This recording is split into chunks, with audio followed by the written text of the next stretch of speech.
There's so many times in which we rely on being anonymous in a crowd, being surrounded by strangers, not having all these moments just follow us forever. These computers know what to look for in a face at the pixel level. They kind of see what makes a face unique and they'll put it in a database. Now it can look through this database for a face with the same code. Putting the infrastructure in place, maybe the intention originally is for safety and security purposes, but then you realize, oh, it's also good for all these other purposes. And suddenly you have this very controlled society. It could be a chilling world if everything we did all the time could be associated with us. I just don't think any of us want that, even if you have nothing to hide. The dams are breaking, the cat is scratching its way out of the bag. We're really at a kind of scary moment right now where we could all lose our anonymity.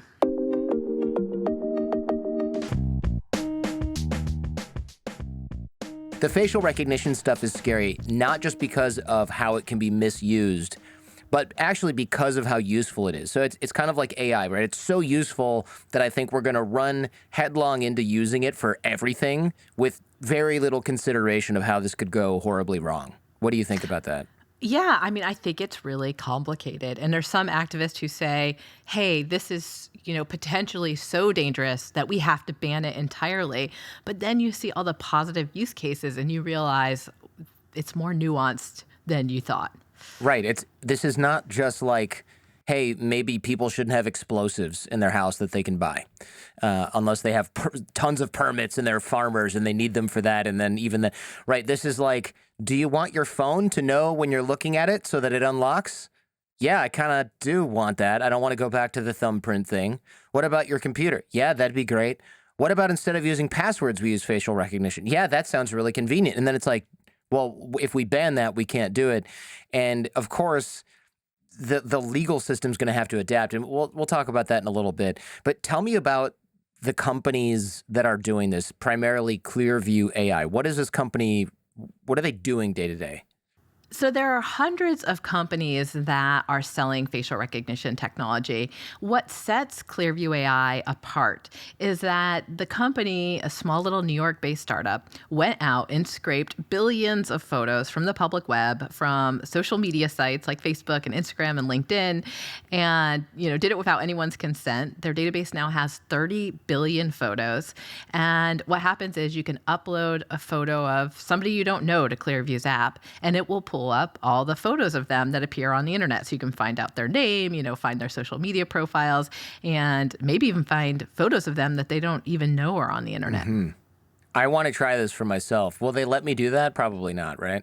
Clearview limits use of its app to police and law enforcement agencies. But, and I write in the book, what they accomplish is something other companies can do. And so now there are public face search engines. You can go to a site called PimEyes or a site called facecheck.id, and you can do that. You can upload your face and see where else it appears on the internet. Those sites have smaller databases than Clearview AI. They're not quite as powerful a tool, but yeah, the dams are breaking, the cat is scratching its way out of the bag. We're really at a kind of scary moment right now where we could all lose our anonymity.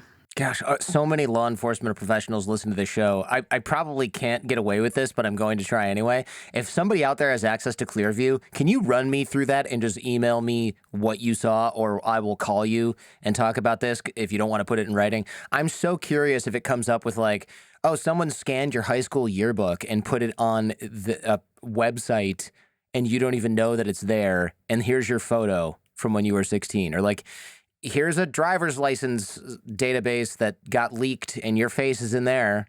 I'm so curious where it pops up because I already have thousands of photos online, but that's not normal. And we'll get to sort of the distinction between public figures and not as well. And I've had Clearview searches run on me. At first the company didn't want me to report on them, and they put an alert on my face so that when police officers did run my face, people I was interviewing, the company would get an alert basically and call the police officers and tell them not to talk to me. But eventually the company came around. I talked to the founder many times for the book, and he's run these searches on me. And it brings up, sometimes what you would expect, headshots, of me on the web that I know about. But then it's also brought up, Flickr photos from 15 years ago, photos of me at a concert, in a crowd in the background of someone else's photo. Whoa. Me talking with a source at a public event in a photo I didn't realize was on the internet. There was this one photo of it with somebody, standing in the foreground, somebody walking by in the background. And at first I couldn't see myself in the photo until I recognized the jacket of the person walking by in the background. And I realized, wow, that's me. I bought that jacket in Tokyo. It's very unique. Wow. And it was this case where the computer was able to recognize me where I couldn't even recognize myself. That's really something. I was not expecting that. I was expecting human eyes to do slightly better than the computer, but it doesn't seem like that's the case. And of course, the computer can do it a million times a second, and we can do it, in a 30-second batch if we squint. But I still expected humans to go, no, that is me. It's just blurry, but that's my purse, and I still have those shoes. But it seems like the computer can just be like, no, here's your blurry face from a rave that you thought you were going to go to. And at age 40. I mean, computers are better at this than us. They can remember billions of faces. At the same time, they do make mistakes. Mistakes have happened. People have been arrested for the crime of looking like someone else because they were identified with facial recognition technology. So I wouldn't want to give anyone the impression that this works 100%, accurately all the time. It can make mistakes, but wow, it has come so far. It can be very powerful. Can it also find people that just really look a lot like me but aren't me? Did you see any photos of you're like, that's definitely not me, but wow, that woman looks like me? That has to happen. I have not seen doppelgangers that I can recall in a Clearview search, but it depends on. There are all these settings that you can choose when you're doing a facial recognition program, and so in procedurals like on TV, whenever somebody runs a facial recognition match, it's like here's a photo of somebody, and it just tells you who the person is. Right. But in reality, you get this whole page of results with lots of different photos, and the computer ranks it in terms of how confident they are that it's the same person.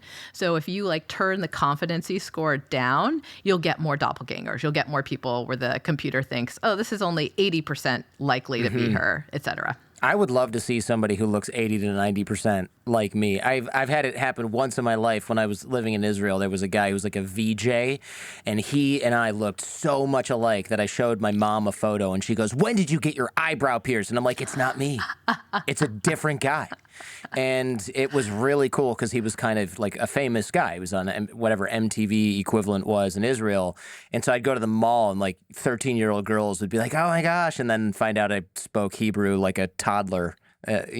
From 3 months of lessons, and they were disappointed. But it would be such an interesting test to run to see who looks like you all around the world. Although it is amazing that it can sort of still tell, because I guess even if somebody looks like you, like the eyes are a little bit further apart, the ears are a little bit higher, lower on the head, or tucked back more, or the hairline's different, or something like that. I don't know.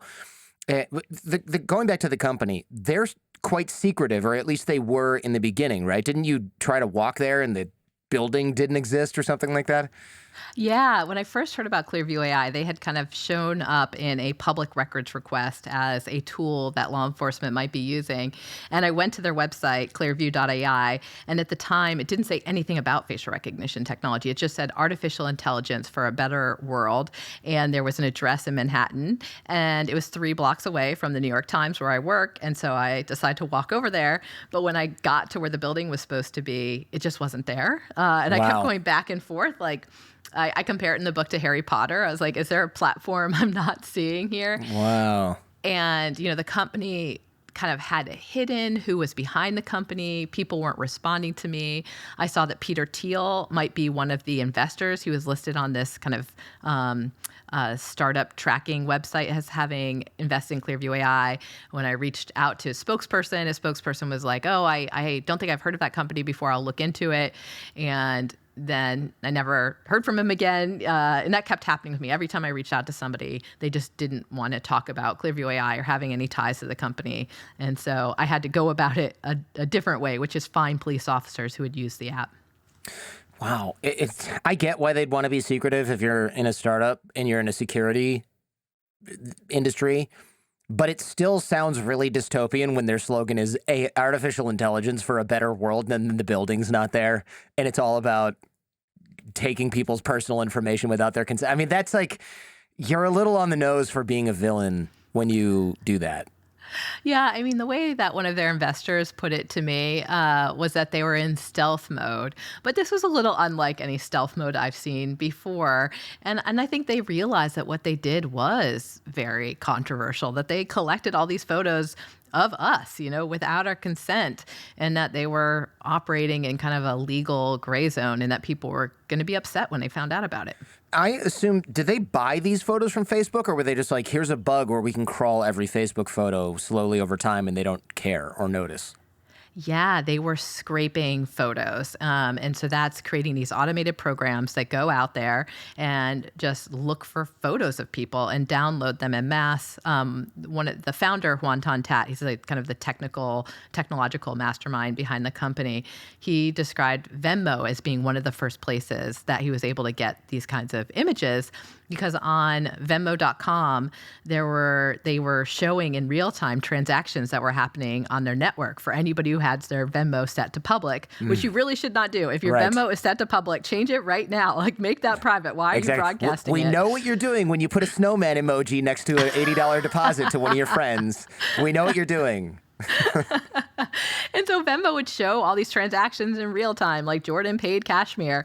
And Juan told me that he would just send a scraper to the site every few seconds, and it would download people's profile photos and a link to their profile. And he just sent it there every few seconds. He got a million faces this way. It was like a slot machine where every time he pulled the lever, faces spilled out. And so he essentially did that, all around the internet, and hired people to scrape faces for him. And yeah, it was just like a great big face hunt on the internet. And there are a lot of fish to catch there. That must have been kind of fun, though. I know it's sort of not a great thing to do, but it seems like a really fun thing to do. Compile all these photos and make this product. It's interesting. It's exciting.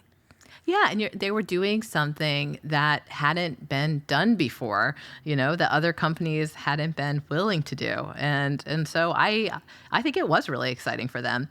At first, though, they were collecting all these faces, building this big facial recognition app, and they were, they had a product in search of a customer. They didn't know initially who they would sell this to, like who was going to pay for that, who would buy this, who would pay for this. It seems obvious, though, right? Because, of course, the first thing, if you're really naive, you could say, oh, people are going to want a little Facebook applet where they find other people that look like them. That's so fun. That's something I thought of probably in college.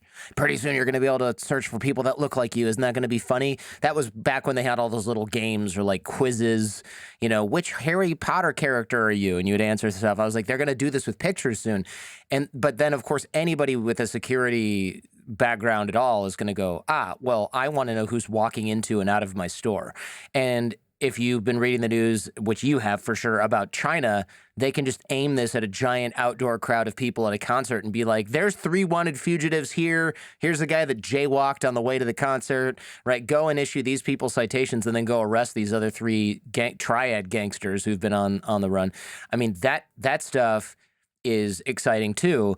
But let's talk about how it works and how well it works, because it seems like it works super well given your anecdotal example.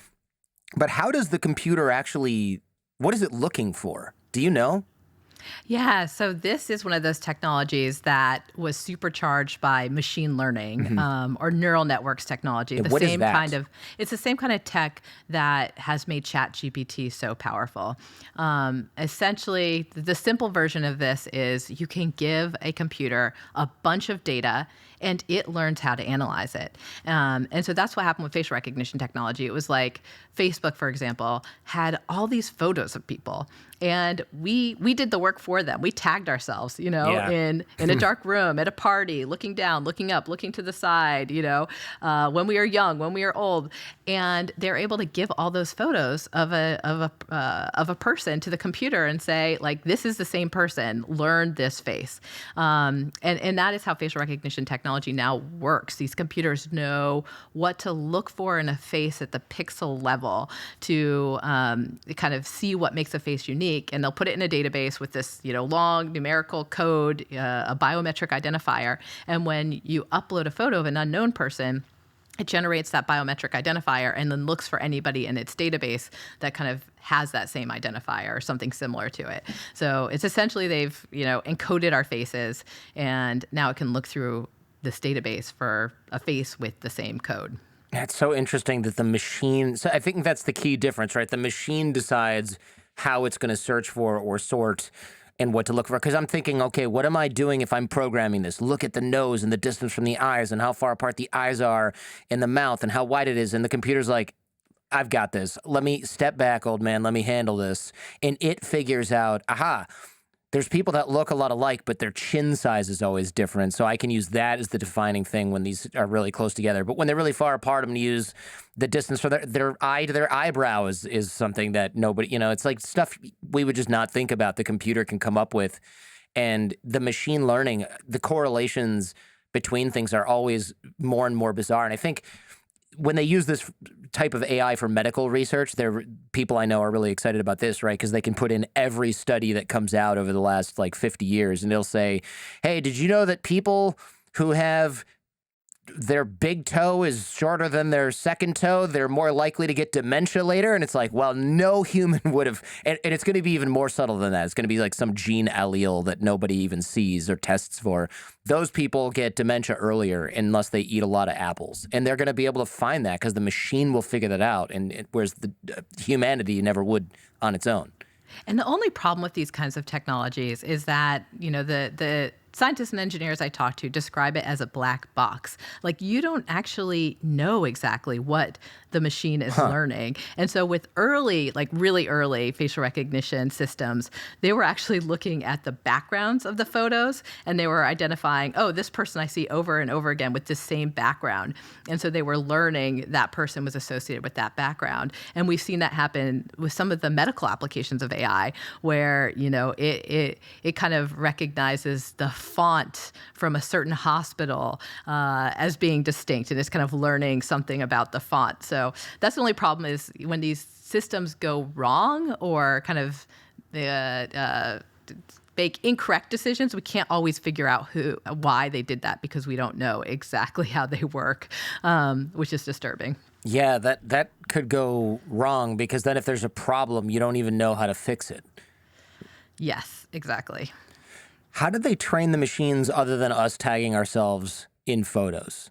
How does it learn now? Because I haven't tagged myself in a photo in a zillion years, and I don't post on Instagram, but I know there's tons of photos out there with me. Is it just the genie's out of the bottle? So now it's like, we already have 1,000 photos of Jordan. Any new one that comes up, we can just automatically tag him. Yeah, I mean, at this point, the algorithms have been trained on lots of data. They're very powerful. And now they don't need to know who you are. They can just, they know now how to encode faces. And so they don't need to train on your face specifically. They know how to identify a face. And so you can be new to them, and they can still find other photos of you. The systems are very good at that. Again, they still make mistakes. Sometimes this works better for some people than other people, certain groups of people. There's been bias problems with facial recognition technology in the past. But at this point, the algorithms are trained. They don't really need new training data. Interesting. That's kind of scary, I guess, although it was inevitable at some point. What if it's a picture of me when I'm 20, and then it gets a picture of me when I'm 40? I'd look quite different. Right? I mean, you can tell it's the same person, but when I show people photos of me when I was younger, I mean, they're often like, oh, wow, okay, that's you, but you looked, I just looked a lot different. Not just a different haircut, but I really looked well. I looked younger and better for that. That's for sure. But there was a whole time 10 years ago where I was much bigger than I am now, and I looked very different. Can it tell that this is the young Jordan Harbinger, or this is the older version of me? Can it tell, or is it like, oh, this is two people? There's this big federal lab that tests all the algorithms. It's called the National Institute of Standards and Technology, and they have found that the accuracy of an algorithm can be affected by age, by face coverings and such. But it is the case that a lot of these algorithms do still work over time. I mentioned before, like Clearview AI is able to pull up photos of me from 15 years ago you did say on that. Flickr, where I weighed more. I actually hate those photos. I didn't know they were on the internet. It was my sister's friend took photos at a New Year's Eve party in 2005 or 2006, and she put them publicly on the internet. I didn't know, and I found out they were there, and I was like, oh, I hate these pictures of myself. Like, Yeah, please. I asked my sister, tell her to take them down or make them private. But yeah, I mean, it's probably going to be pretty hard for a facial recognition system to match, baby Jordan to Jordan now. But it might not be that hard to match you to yourself 5, 10, 15, even 20 years ago. Yeah, matching a baby. I mean, the babies, I know from having two of my own, when I look at their older photos, they're just like blobby, kind of look like old Chinese men. And now they look like completely different. I mean, my son looks almost exactly like me. And before, he just looked like this little sort of Buddha figure when he was, like one or less. His face was very round and babyish, and he's almost just stretched into a totally different person. So that's understandable. But most law enforcement agencies are probably not out there trying to figure out who babies are. Although I can see in a missing person case why it would be really useful to see an aged version of a face that's more accurate than what we have now. Right. And then can find that person. Like, hey, this person got kidnapped 10 years ago, and they're showing up in Madison Square Garden. Yeah. Yeah, sorry, on the baby thing, it just made me think about Facebook founder Mark Zuckerberg.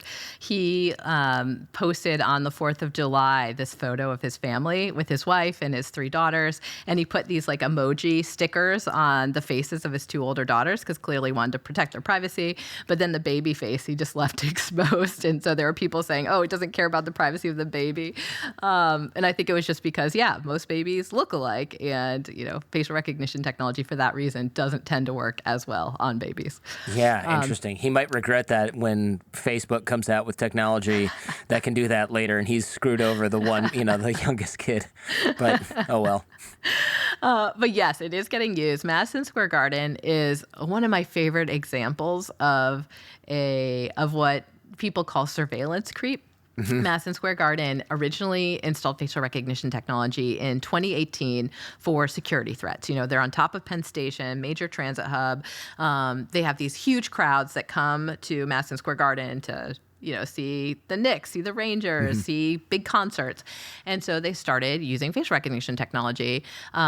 But then in the last year, the owner, James Dolan, realized that he could use the system to keep out his enemies, namely lawyers who work at law firms that have suits against him, who he doesn't like because they cost him a lot of money. And so they went and scraped the lawyers' photos from their own websites, from their bio pages, and created this ban list of thousands of lawyers. And when those people try to get into a game or a Mariah Carey concert or a Rockette show at Radio City Music Hall, they get turned away. And I've actually seen this happen. I went there with a band lawyer. I bought tickets for a Rangers game. And, all these thousands of people streaming in. We walk through the doors, put our bags on the security belt. By the time we pick them up, a security guard has approached us. He asked her for ID, and she had to leave. And she said, hey, I'm not working on any cases against Madison Square Garden. He says, it doesn't matter. Your whole firm is banned.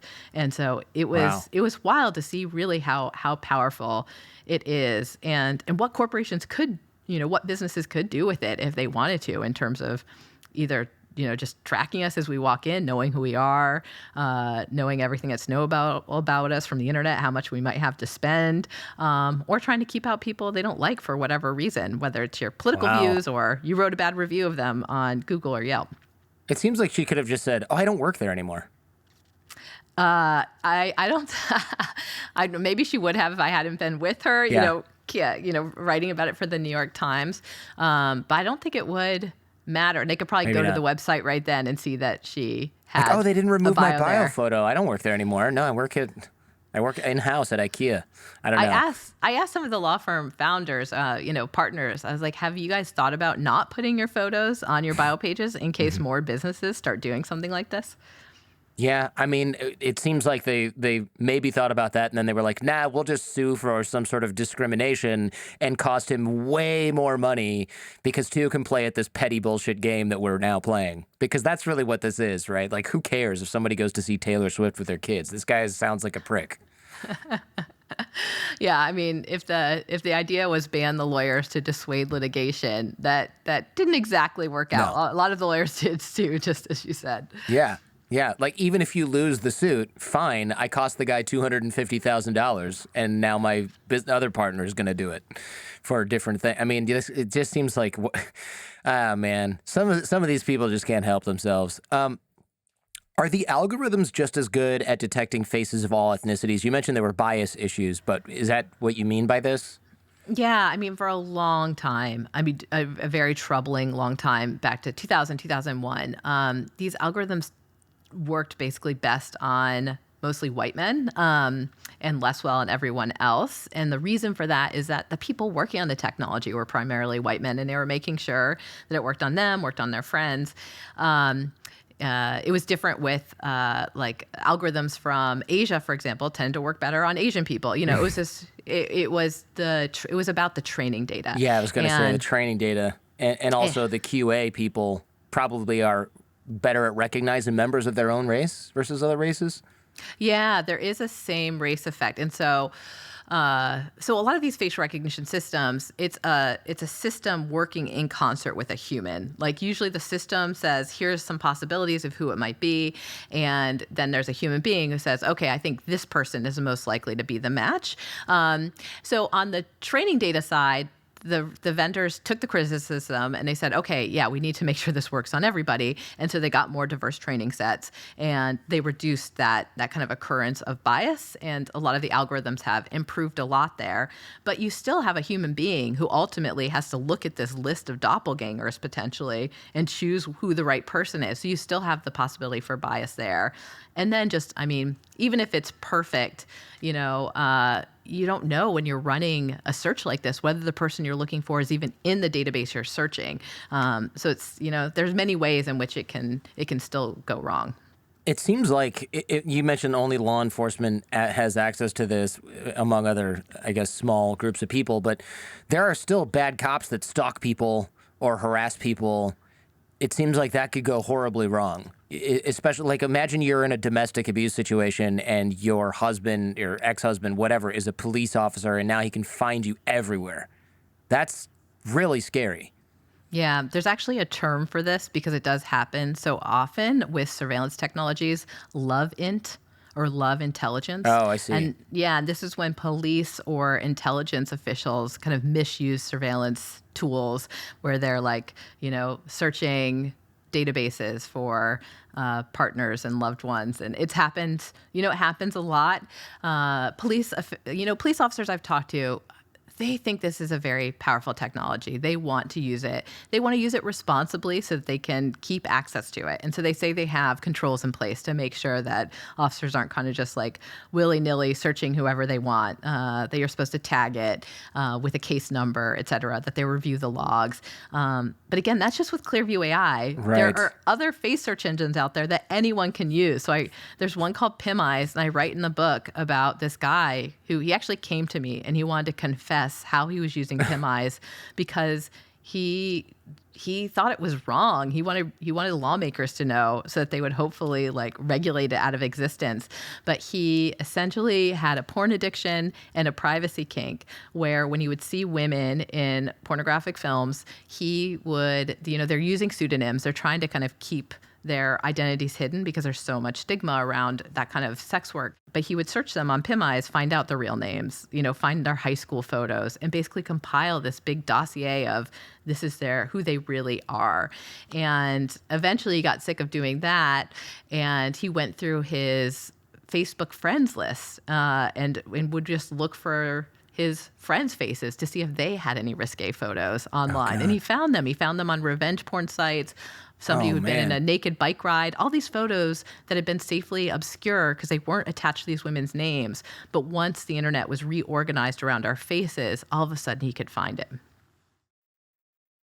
Thanks for watching on YouTube. Remember, you can also enjoy The Jordan Harbinger Show on Apple Podcasts, Spotify, or wherever you listen to podcasts.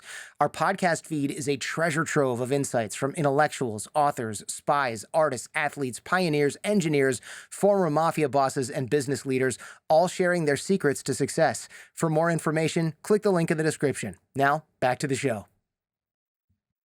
I went to the University of Michigan, and we had this thing called the Naked Mile, and it was basically you would just run through campus naked, and tons of people did it, and every year they were like, stop doing this, and we're like, what a bunch of prudes, and they kept saying photos of this are going to end up in places, and I remember being like, come on, man. So somebody takes a photo of me wearing sunglasses and a hat, biking naked or running naked through campus.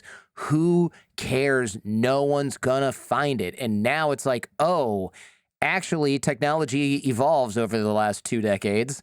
Now, there's the guy we're interviewing for this job wearing a fluorescent orange hat and sunglasses and literally nothing else running through the quad. And it's like, maybe people just go, oh, well, we all did stupid stuff in college, but maybe they also do something really nasty with it. It's really, and the revenge porn stuff is terrifying. For people who don't know what revenge porn is, how would you explain what this is?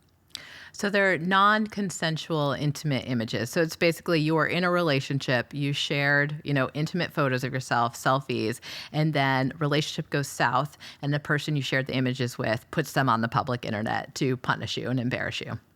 Yeah, and it can be really bad. Sometimes people film themselves and stuff without, or film each other without their consent. And then there was a website that somebody eventually, I won't even give the name, but somebody bought it and shut it down. And they spent millions of dollars on it because it was this huge revenge porn site. And people, people's lives were essentially ruined by this. You get some 16-year-old girl on there that's now just, wants to kill herself because her stupid ex-boyfriend put all these videos up online. So this makes it even worse because at least then it was like that guy had to share it with her friends, and then that was the worst of it. And then a few years later, she could be free of this, maybe move away, something. Now this stuff follows you. You can move to the jungles of Cambodia, and somebody can find you and your photos on a site like this using this technology. That's really creepy that this guy searched for adult film stars and then went to find them elsewhere. Is that stalking if you don't go after the person? It's still so invasive and weird to me to do that. Yeah. I mean, he considered it, he said, I'm just a digital peeping Tom. I'm not acting on this. But you could certainly imagine the way that, just how nefarious it could be. And just this idea, I mean, what you're saying, that naked, the naked run, there's so many times in which we rely on being anonymous in a crowd, being surrounded by strangers, not having all these moments just follow us forever. And that's my great fear with facial recognition technology, that you couldn't be in a restaurant having a sensitive conversation without worrying that somebody around you who's a stranger to you might, overhear something juicy, and then they take your photo and all of a sudden they know who you are and Right. they can understand the context of the conversation. Just all these different moments, buying something sensitive in a pharmacy, walking out of a Planned Parenthood, just all these moments where somebody could take a photo of you, having a bad day on the subway and you're rude to somebody, they take your photo, they know who you are. Just so many things could haunt you in this new world if we are just identifiable all the time by each other, companies, governments. Yeah, people shouldn't have to take Moscow 1984 CIA precautions to meet with somebody and have a sensitive conversation. And it sounds like I'm exaggerating, but they had, even now, of course, or especially now, you can't meet in public because then they see this person who's supposed to be an NGO worker at the U.S. Embassy meeting with this other person. And it's like, oh, well, what are you meeting with them for? And you met him in another place earlier. And we just asked you and you said you didn't know them, or you said you knew them under these circumstances, but they're not. So now they have to, and they probably always have, had to meet in these very like dead drop type things. I mean, dropping a note in a tree stump that's in code, it's like they still do some equivalent of this even with digital communication. because of stuff like this. And as I said before, with domestic violence or people who are stalked, this is just an absolute nightmare for them. Yeah, it makes you have to really rethink, anytime you're photographed, anytime you're on camera, and certainly anything you post publicly on the web. Authoritarian governments could do even worse with this, right? We're talking about users now that have limited resources, but we mentioned before China. I'm thinking North Korea, Iran, Canada. No, maybe not Canada. Well, who knows? I mean, the United States is. Governments are going to misuse this, I think, is where I'm going with this. And governments that are going to misuse this, it's either going to happen sort of by mission creep / accident, U.S., the West, Canada, whatever. But there are countries that are going to do this because it controls the population, like Iran and North Korea. Yeah, I mean, some countries have deployed facial recognition technology far more widely than we have in the US. So in Moscow, they've deployed facial recognition algorithms on surveillance cameras. So they get real time kind of alerts when they're looking for wanted criminals or missing persons. I've heard about people who get stopped because they have that doppelganger problem where the system, keeps saying that they're this wanted criminal. They get stopped. They have to show ID. I'm not that person. Oh, man. In China, they during the protests in Hong Kong, the protesters would scale the camera poles and try to paint over them because facial recognition was being used to identify them. It's used there to automatically ticket people for jaywalking, to name and shame people who wear pajamas in public in this one city. And in a public restroom in Beijing, they were having problems with toilet paper thieves. Yeah, I heard about this. So installed facial recognition technology. They have to look at the camera, dispenses a certain amount of toilet paper. And if you want more, you have to wait like 7 minutes and look into the camera again. This is this problem of once you start putting the infrastructure in place, maybe the intention originally is for safety and security purposes, but then you realize, it's also good for all these other purposes. And suddenly you have this very controlled society where you're afraid to kind of poop in public. Yeah. do anything. I mean, it could be a chilling world if everything we did all the time could be associated with us. I just don't think any of us want that, even if you have nothing to hide. No, of course not. Like I'm willing to use my face to unlock my phone, but when you're asking me to unlock the TP roll, I'm already in dire straits. I'm on a street in Beijing using a public restroom. I obviously need more than 8 squares of toilet paper. It's going to be, if you are really only going to dispense every 7 minutes, I need an hour and a half before I'm ready to go. Come on. Bring your own TP if you ever go to Beijing. Yeah. That's the takeaway from this podcast. BYTP. Yeah. In the U.S., we have to look for corruption and other issues where this could go horribly wrong, right? Our legal system's going to have to change to accommodate this. Do you have any thoughts on what might be necessary as far as changes in the law? I know you're not an attorney, but I'm curious if you have thought about this. Yeah, I'm a journalist, so I try not to give policy recommendations, but I can tell you what I have seen happening. And the reaction has been really different in Europe and Australia and Canada, as you mentioned, than in the U.S. And those countries, when they found out about Clearview AI, said, hey, this company violates our privacy laws. You can't just collect photos of people and this sensitive biometric information and put them in a database without their consent. You can't do that here. And many jurisdictions fined Clearview AI. They basically kicked the company out of their countries. So that's a really different reaction to this, right? Whereas in the U.S., we just don't have a national law like that gives us that kind of control over our personal information. And, there are some rare exceptions, like Illinois happens to have this state law that says you can't use people's, voice print, face print, fingerprints without their consent, or you have to pay a big fine if you're a company. And so if you live in Illinois, you have more protections over your face. But for most of the rest of us, that doesn't exist. So I think that's one thing we could think about is, should these companies be allowed to make these databases, or not? Should we have kind of control over these sensitive pieces of information? If we are going to have it out there, how should it be used? Should Madison Square Garden be able to ban lawyers? Yeah, they can't. Madison Square Garden actually owns a theater in Chicago, and they can't use facial recognition technology to keep the lawyers out there because it would violate this law that Illinois has. They'd have to get the lawyers' consent to ban them. Surveillance technology, like this, it's always misused, even when the best of intentions, even when we start off with the best of intentions. Didn't didn't the FBI, or I might be getting this wrong? Didn't somebody try to get Martin Luther King to sort of like back off his stuff, or even wanted him to kill himself because of blackmail? Am I imagining this, or is this a thing that happened? Yeah, I mean, there was this time in the 1950s, 1960s when they called it the electronic listening invasion. And it was a time when there were all these little bugs, wiretap equipment. And yeah, it was widely used to crack down on crime, but also to monitor dissidents. And so I think they bugged Martin Luther King Jr.'s hotel room, his office. They just had these listening devices everywhere. They recorded evidence of an extramarital affair, sent a tape to him and his wife, and kind of, yeah, I mean, they were encouraging him to commit suicide, to step down from the movement. So yeah, that was a time in which we were seeing surveillance technologies misused. And that was actually a time when people were freaking out in general that they wouldn't be able to have private conversations anymore because they were so worried about these new technologies.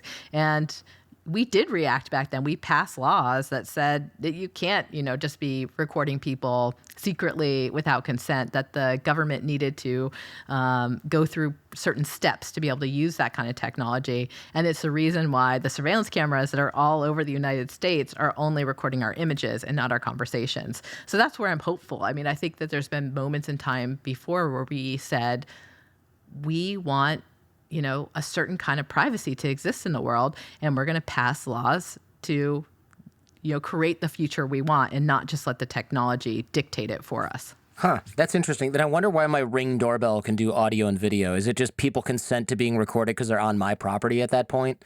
I wonder how that works. Yeah, it is a little legally complicated. I've wondered about that because it is recording audio. I don't know how much it catches, how far away they are, but I know that people who do have Ring doorbells are encouraged to have kind of signage that says, hey, you're being recorded here and audio is being recorded. I think you're actually supposed to notify people. Yeah, because otherwise, surveillance cameras, I mean, you're right. They don't have audio. I never really noticed that. And yet some of the stuff you buy for your house absolutely does. Like all my cameras here on my property, they have audio. And I'm sure they send it directly to China or wherever the servers are located. But yeah, they have audio and video. And that's one reason why they're not in rooms where people might change. Right. Or something.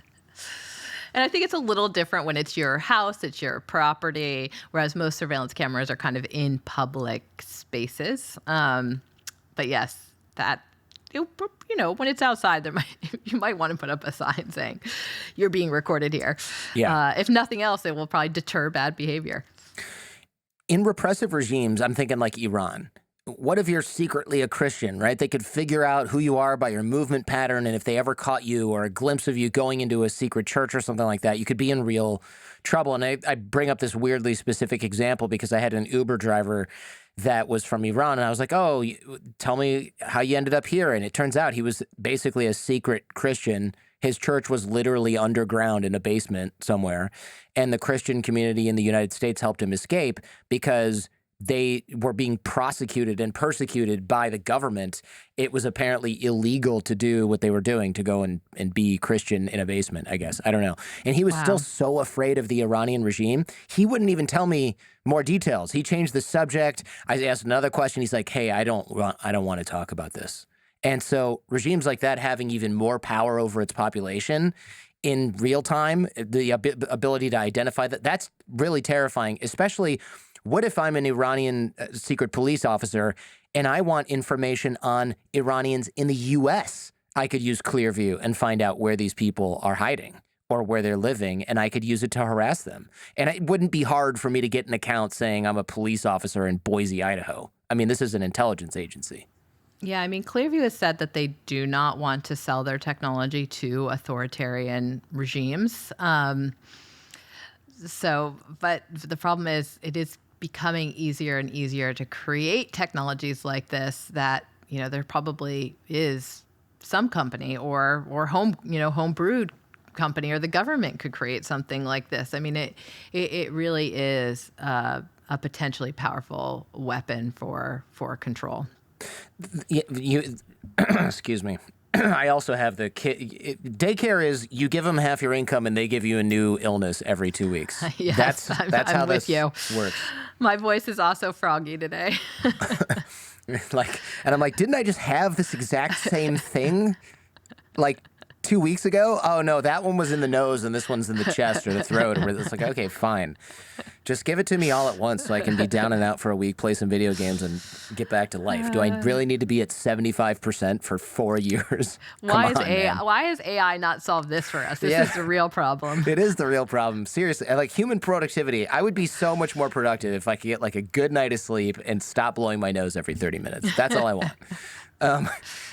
Like you said, the scary part of this is even if we end up, let's say we get Clearview and they're great actors, and maybe they are, and then it's like, okay, fine. Well, an authoritarian regime just builds their own version of this. It's probably not that hard to scrape photos from social media websites or buy them in bulk from somewhere, or even have your state run hacking intelligence agency get millions or billions of them for specific groups. It might be slow. It might be less efficient. It might be slightly less accurate. But if you're just trying to get everybody in Turkmenistan or North Korea into a database and make it searchable, it can't be that hard with modern technology to do that if you have the resources. Yeah, I mean, I think we're going to see a world where your face has different amounts of privacy depending on where you live. One interesting thing we've seen happen in China is that they now have red list. They have blacklists for these are wanted people. These are people to monitor. And then there's red lists for people who don't want to be seen by the cameras, who are authorities, who know about this surveillance infrastructure and want to be able to move through the world and not be tracked. And Wow. So I think that's very interesting to see this privacy becoming a luxury good. That your benefit for being in power is that you're not seen by the cameras. So basically, how does this work in practice? So the camera sees you, says, that's a guy that's on the red list. Suddenly your name doesn't show up and the people who came and went. Suddenly your photo's not available. Maybe it auto blurs you from the security agents that are looking at this later on, and you're just anonymous. But I assume that's not something that you get unless you are a CCP official at a decent level. Yeah, I think so. And the way one of my colleagues is in China or has done a lot of reporting on surveillance in China, Paul Mosier at the New York Times. And he said that, we think of China as kind of this monolith, but that the systems of surveillance are very localized. And so it's happening like city by city. It's very different, how the local authorities are using it. And so yeah, there's like basically a bunch of little sheriffs that have their own kind of surveillance systems. And so it looks different depending on where you live. For now, I don't know at one point that all gets, locked in and intertwined. Sure. Yeah, if something tests well, like the social credit score system is not all over China, but I have some teachers that have it in their town and other teachers that have never seen it. And it's quite interesting because, of course, yeah, you're right. You think it's in China. Does that mean it's in Shanghai? Does that mean it's in rural Xinjiang? Or does that mean it's only in Xinjiang and not anywhere else in the country? Or is it being tested in a small province that you've never heard of or been to see if it actually works or if it causes more trouble than it helps solve? Trying to ban this kind of tech, though, it's impossible. It's like trying to ban alcohol, right? The technology exists. You can't put the genie back in the bottle. And I don't think people are ready for this. This metaphor might not hold up, but I'll give it a shot. It's sort of, this tech turns everyone into a public figure. Now, I'm not really famous. I'm only barely scratching the qualifications of public figure by the loosest of definitions, right? But I know enough from my own experience of what might be called internet fame, if you can call it that. Most people, they don't want this at all. And many people won't be able to handle the consequences of this. What I mean is, you said this earlier, Most people like being anonymous at some level, not so they can shoplift and get away with it, but because most people, it just creeps them out to know that somebody knows all the places they've been to in a whole week, how long they spent there, what they did when they were inside. For someone like me, it's fine in many ways. I like it when somebody recognizes me in public and says hi, and I've never met them before, and they know a ton about my life because of the parasocial relationship that we have on this podcast. But this is worse.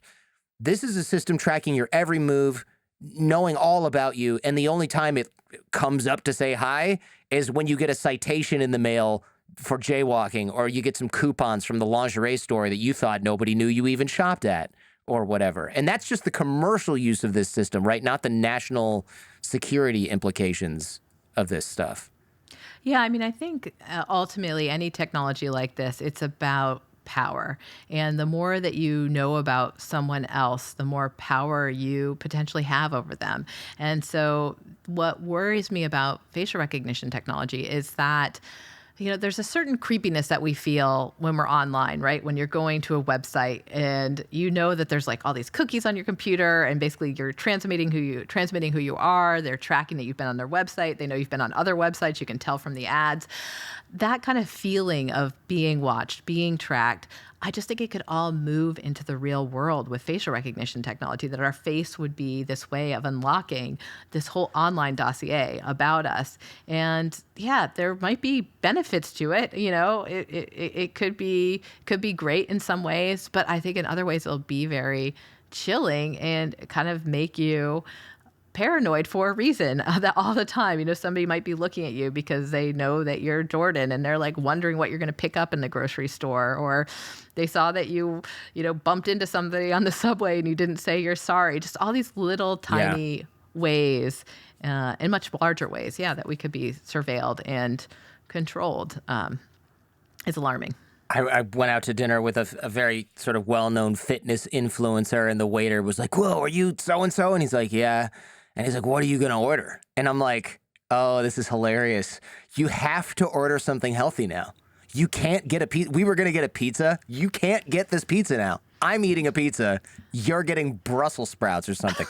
And he's like, "Yeah, I kind of want wine and the cheesy flatbread." And the guy was like, "Really?" And he's like, "Dude, I'm celebrating something. I'm here with my friend." Like, it was so funny because I just thought, you are so painted into a corner with your brand. That guy's going to take a snapshot of you eating cheesy flatbread and be like, "He's a fraud. You can't eat this in public. You're screwed." The price of fame. The price of fame. It seems like this will be tremendously convenient, right? You can go shopping and walk out with stuff, and it'll be like, "Oh, we just build this to your Amazon account." I think they're already working on how that works. They've got the palm print, right? Like I went to a Whole Foods outside of San Francisco, and they're cool. trying to collect the palm, so you could just like pay with your palm. And I asked the clerk, I was like, "How many people have actually signed up for this?" He's like, "Very few." Yeah, it's not actually that appealing. It's invasive, and also it's kind of gross because you're touching something that everybody else is touching with their hand, which, like, a post-COVID era, not super advisable, I guess, for a lot of folks. And also the convenience of that versus just paying with your card is marginal, or paying with your phone is marginal. Facial recognition, where you just push the cart straight out the door to your car, and it's like, here's everything that was in the cart because it has RFID tags or something. That is convenient. And the security stuff is great. Stores could ban shoplifters. Hopefully not the wrong people, Yeah, but the that's right certainly people. happening. That's happening already. Yeah, places it is? that. That's great. Yeah. Here in New York, grocery stores, Macy's has facial recognition technology to keep people out, and so that's happening, and hopefully again you don't have a bad doppelganger who shoplifts. Yeah. Jeez. I guess then you'd have to handle that with corporate, and they'd have to figure something else out. I mean, they want to keep you as a customer somehow. I'm sure there's a policy for that. Hotels could greet guests by name. I think that's something you wrote about in the book. That's great. Or even maybe I don't need a hotel key. Maybe when I get to my hotel room door, it just opens because it sees me. That kind of stuff would be cool. So this actually happened to me. I was on book tour, and my publisher booked me at a Four Seasons in St. Louis, and I had a super early morning flight. Like I had to leave at 5:30 a.m.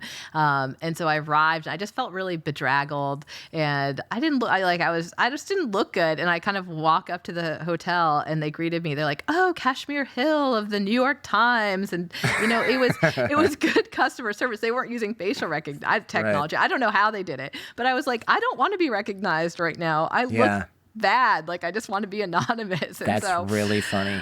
It's not always good to be recognized. That's just like the fitness thing. It's like, I thought being famous would be fun until I went outside in pajamas to get something from 7-Eleven. Yeah, that's how that works. You got to take the good with the bad.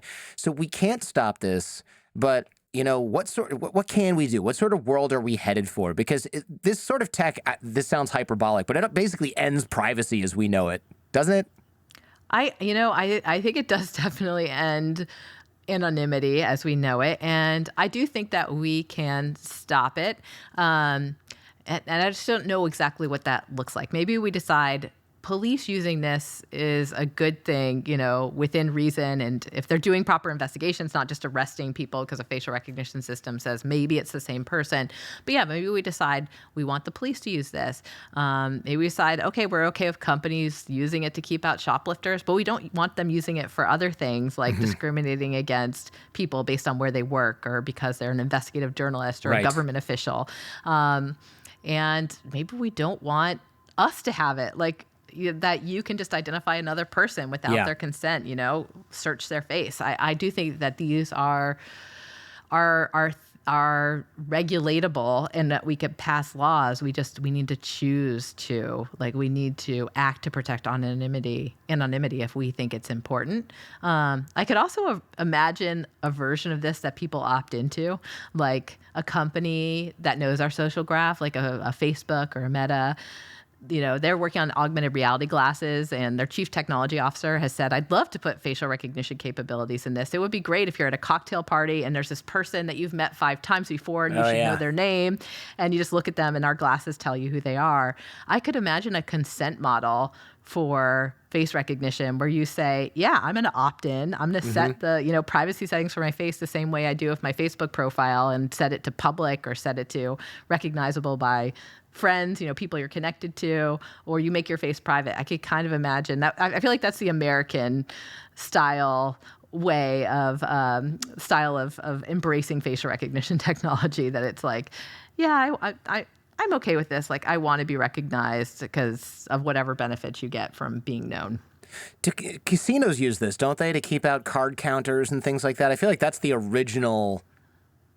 My original introduction to this was casinos can actually use this, and it was amazing. And that was probably like 10 years ago.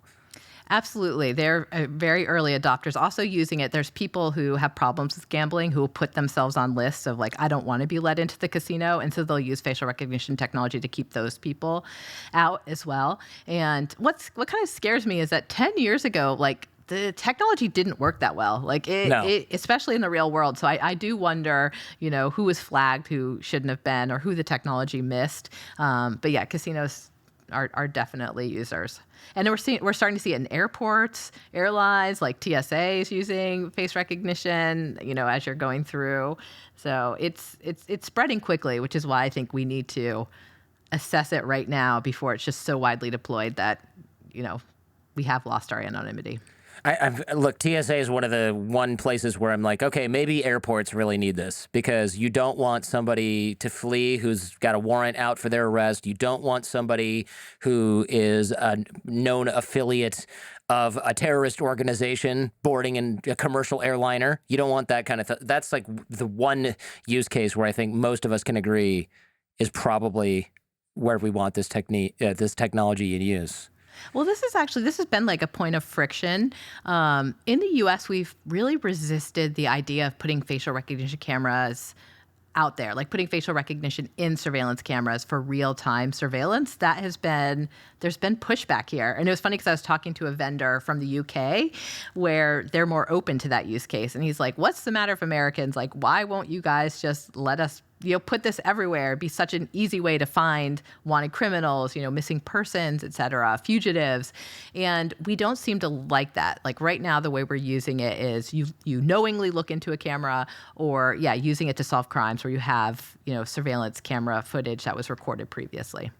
I read in your book that Ukraine is using Clearview to figure out who the dead Russian soldiers are and then send proof of death to the families in Russia in order to probably in part make sure they know the total cost of the war in human terms. And Interesting, right? I'm not sure I'm totally against that, right? Transparency, even if that transparency is weaponized, and if it causes people to want to stop a war, or it tells a mother that her son is dead instead of the Russian government saying, "Oh yeah, I don't know, maybe he ran away and lives in Belgium." It seems like that's a fair use of this. I find that really interesting and very macabre, because somebody's job is to take photos of all these dead soldiers' faces and run them through, and then reach out to their loved ones and be like, "By the way, that's got to be tough, even if you're fighting a war against those people." Yeah, I think the reaction in the U.S. is that it was pretty creepy use case. But that's what we often see in war, right? In war zones Yeah. is the most extreme use of these technologies. And then they do tend to trickle down into society after that. What about glasses and clothing that destroy facial recognition capabilities? I feel like I've seen this online. I've seen protesters wearing weird stuff like sequins and glitter glued on their face and weird designs painted on that supposedly helps deflect facial recognition technology somehow. So, I mean, is that real? And do I have to just walk around with war paint all the time in the future? It seems very cyberpunk to do that, by the way. Yeah, I mean, the surest bet is a ski mask, but that's going to get you attention for other reasons. That'll flag. Yeah. But yeah, there are always researchers that are playing this cat and mouse game, right? Like, how do you use technology to disrupt the technology? And so they'll find like an algorithm that they can break with either a weird pattern on with makeup, or like a sweater that has a whole bunch of little people on it, and they work, but they usually only work for a certain amount of time, and then the facial recognition vendor or the AI vendor will fix the problem.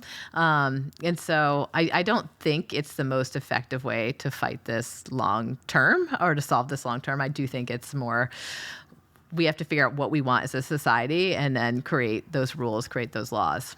Yeah, the ski mask or the sort of COVID face shield that's tinted might work. I guess, yeah, I mean, if you don't want to get outed, you're going to have to wear your gay pride balaclava to the next festival. I mean, I don't know. How are you going to do that? I did this story about PimEye, so one of those public face search engines I was talking to you about, and I asked my fellow reporters here at the New York Times to volunteer their faces so I could test the technology. And yeah, one of my colleagues, she had a COVID mask on, and it was still able to pull up other photos of her. Another person had on and sunglasses and a hat, still worked. Yeah, it was kind of amazing how far these algorithms have come, and that, during COVID, basically all the facial recognition vendors train their algorithms to work even when you're wearing that mask. So it can be hard to evade. Well, on the one hand, I love the convenience factor of being able to pay for something by simply walking out of the store and having it register me as the person who paid. And I know they do this in China for loans. You can use like a webcam thing and apply. Of course, people are tricking the loan companies with AI. And I had a Chinese teacher who's like, I have to call the police because somebody used a fake version of me to get a loan using a webcam. And I'm like, oh gosh, that's got to be really hard if you're using it for banking. Like, it can't just be like, and I don't know how they do this. They make an AI version of you, or they take a video of you and they somehow play it, and it makes the camera think that it's, I really don't know. But apparently this is a very broadly run scam in China. And I mean, every payment system's imperfect at first, but this one's particularly scary. Because if somebody steals your credit card, you can say, I didn't have the card on me at that time, or somebody got the number. But if somebody gets your face, it's a harder argument to be like, yeah, I wasn't there. Well, they used your face. That's actually something I've worried about, the kind of the deep fakes, that this will be a way that you can destroy someone's reputation, where you create a whole bunch of like deep fake versions of them doing something embarrassing, or create, deep fake revenge porn. And you just kind of seed it on the internet like landmines, so that when somebody does a face search for them, all these images come up. And then you'll have to be like, wait, those aren't real. But, there's always going to be that lag time where people think it's real. But yeah, that is a scenario I'm definitely worried about. Yeah, I did an episode 486 with Nina Schick, if you know her, about deep fakes and that was years ago. Now it's like they're actually happening. Before it was just like, this is going to be a thing. Now it's just that technology has come and is here to stay. Well, Thank you very much. It proves that I'm not just being a worrywart, which is kind of what I thought in the beginning. Like, oh, it's not going to be that bad. And I don't know. I'm excited for the future of this, but yeah, we need regulation to step in. I know you won't make policy recommendations, but there's got to be regulation on how this is used, or it's going to get misused. It's going to get misused anyways by the NSA and things like that. So ideally, it's not being misused by everyone who can pay for a membership to the app. That's what I'm really worried about. Yeah, I mean, I think there's justified paranoia about this. I think that there are good use cases, and that ultimately, we want to harness the good about technology and avoid the bad. And it is time on AI, from everything from facial recognition technology to deepfakes. I mean, we have got to get on top of this. Kashmir Hill, thank you so much for coming on the show. Really appreciate it. Thanks so much, Jordan. This is great. Thank you for checking out this entire episode on YouTube.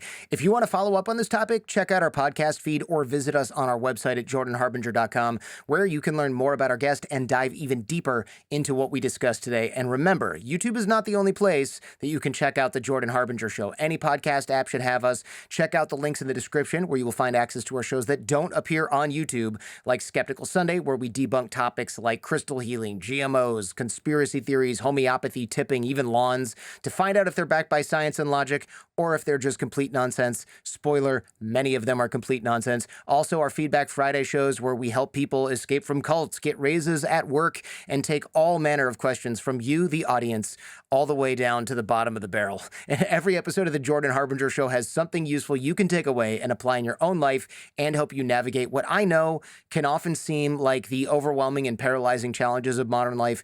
Life can be hard, yes, but we are here to help. And if you appreciate how we help, remember to like, comment, and subscribe.